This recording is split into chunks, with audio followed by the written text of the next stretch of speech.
Hello students, आज के इस वीडियो में हम बड़ी ही सिंपल भाषा में समझने की कोशिश करेंगे कि आखिर ये बर्नौली ट्रायल्स का मतलब होता क्या है। So I hope you are ready with your pen and paper. So without wasting much time let us start this video.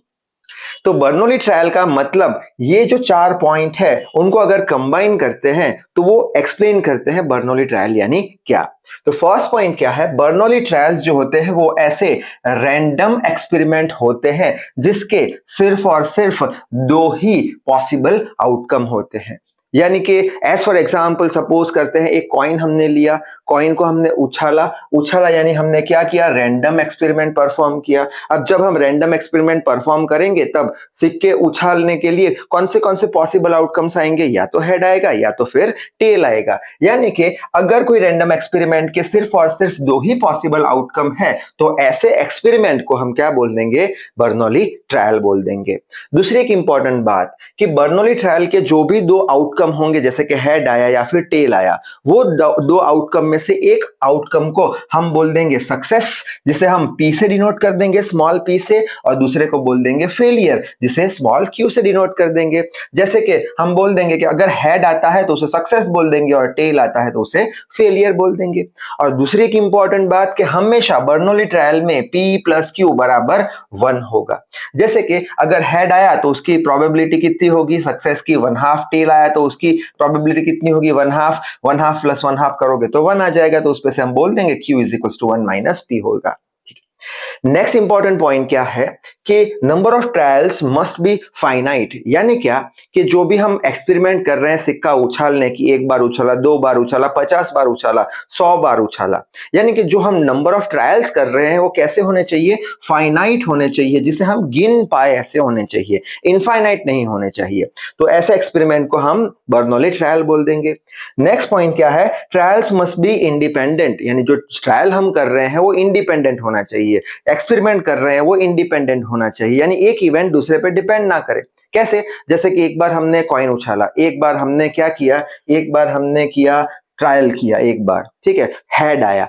अब दूसरी बार जब हम सिक्का उछालेंगे तब पहली बार तो हेड आया है, तो दूसरी बार क्या आएगा, उसकी जो प्रोबेबिलिटी है वो पहली बार जो हेड आया उस पर डिपेंड नहीं करती सिक्का जब उछालते हैं तो, ठीक है। तो एक इवेंट दूसरे इवेंट पे डिपेंड ना करे, यानी एक ट्रायल दूसरे ट्रायल पे डिपेंड ना करती होनी चाहिए, यानी ट्रायल कैसे होने चाहिए, इंडिपेंडेंट होने चाहिए। तब जाके हम बोलेंगे कि जो भी हमारे रैंडम एक्सपेरिमेंट है, जो भी हमारा ट्रायल है वो बर्नौली ट्रायल है।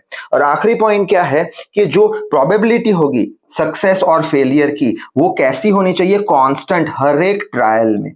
यानी क्या कि एक बार सिक्का उछाला तो सक्सेस की प्रोबेबिलिटी क्या हो जाएगी, 1/2, दूसरी बार उछाला तो भी 1/2, तीसरी बार उछाला तो भी 1/2। ऐसे ही फेलियर की प्रोबेबिलिटी भी हर एक ट्रायल में कैसी होगी, हर एक ट्रायल में कैसी होगी, हर एक ट्रायल में रिमेन्स सेम होनी चाहिए, कांस्टेंट होनी चाहिए, चेंज नहीं होनी चाहिए।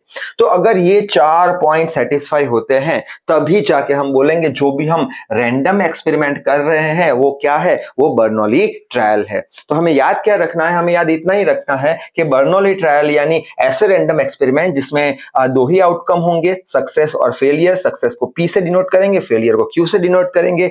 P प्लस Q हमेशा 1 के बराबर होगा, जिसपे से Q फाइंड कर पाएंगे हम अगर P पता है तो।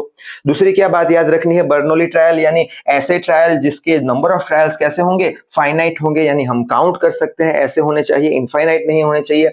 नेक्स्ट क्या है, हर एक ट्रायल जो है वो इंडिपेंडेंट होना चाहिए, दूसरे पर डिपेंड ना करता होना चाहिए।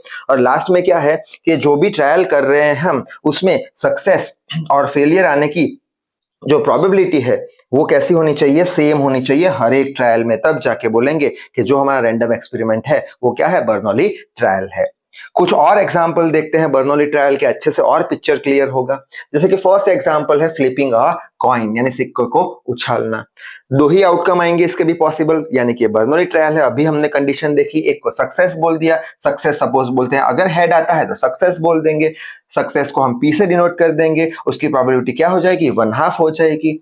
नेक्स्ट है दूसरा फेलियर, 2 आउटकम हो गए, फेलियर को क्या बोल देंगे, टेल आया तो फेलियर है, जिसको Q से डिनोट कर देंगे, उसकी प्रोबेबिलिटी भी 1/2 हो जाएगी। हर एक ट्रायल में ये प्रोबेबिलिटी चेंज होने वाली नहीं है, वो कंडीशन भी सेटिस्फाई हो गई। और P प्लस Q भी 1/2 प्लस 1/2 1 हो जाएगा, तो जो हमने अभी कंडीशन पढ़ी सारी कंडीशन सेटिस्फाई हो रही है। तो फ्लिपिंग अ कॉइन क्या हो गया, बर्नौली ट्रायल हो गया।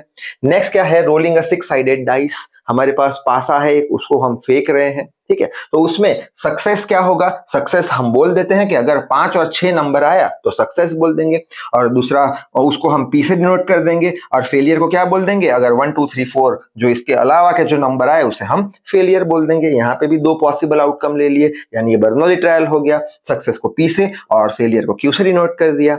अब सक्सेस होने की प्रोबेबिलिटी कितनी होगी, हमने इक्वेशन पढ़ा था बार बार, कौन सा पढ़ा था, ये ऊपर क्या आएगा, फेवरेबल आउटकम्स, यहाँ पे क्या आएगा, number of outcomes, total number of outcomes. Favourable outcome कितने होंगे, एक या दो, यानी 5 और 6 में से एक आना चाहिए, यानी 2 लिख लेंगे डिवाइडेड बाई टोटल 6 साइड है, तो टोटल आउटकम कितने हो जाएंगे, 6, यानी ये 1/3 हो जाएगा। ठीक है। उसी तरीके से फेलियर होने की प्रोबेबिलिटी क्या होगी, क्यू की प्रोबेबिलिटी क्या होगी, तो ये टोटल 4 है, favourable outcome 4 divide by 6 side है, कोई भी एक साइड आ सकती है, 4/6, तो यह जाएगा 2/3। वापस से चेक करते हैं क्या P प्लस Q 1 के बराबर होगा, तो हो जाएगा 1/3 प्लस 2/3 3/3 यानी 1। यानी कि यहाँ पे भी हम देख सकते हैं कि सारी कंडीशन सेटिस्फाई हो रही है, तो इसको बोल देंगे बर्नौली ट्रायल। आखिरी इंपॉर्टेंट एग्जांपल देख लेते हैं, रोलिंग 2 6 साइडेड डाइस। अब यहाँ पे एक पासा हमने फेंका था, अब 2 पासे हम साथ में फेंक रहे हैं, तो सक्सेस क्या हम बोल देंगे, सक्सेस उसे बोल देंगे कि जब दोनों जो डाइस है वो सेम नंबर बताए, यानी एक पे एक नंबर आया तो दूसरे पे भी एक नंबर, दूसरे पे 2 नंबर आया तीसरे पे भी 2 नंबर, दूसरे पहले पे 3 नंबर आया तो दूसरे पे भी 3 नंबर, यानी सेम नंबर बताता है अगर, तो उसे बोल देंगे सक्सेस, जिसे पी से डिनोट कर देंगे। और फेलियर को क्या बोल देंगे कि दोनों पासे जो है अलग अलग नंबर बताए, एक पे 1 तो दूसरे पे 3, एक पे 4 तो दूसरे पे 6। ठीक है।